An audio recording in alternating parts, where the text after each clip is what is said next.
Sí hay Mac Pikachu.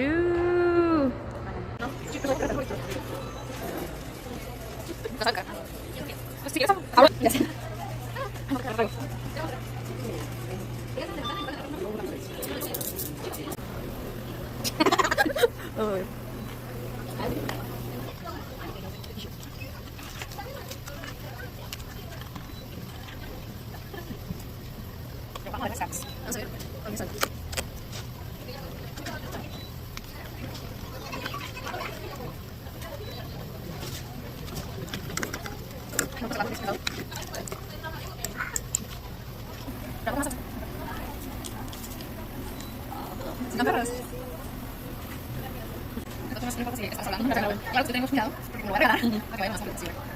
Brilla, así que es brilla. Esa niña capaz de dejar para conseguir esto.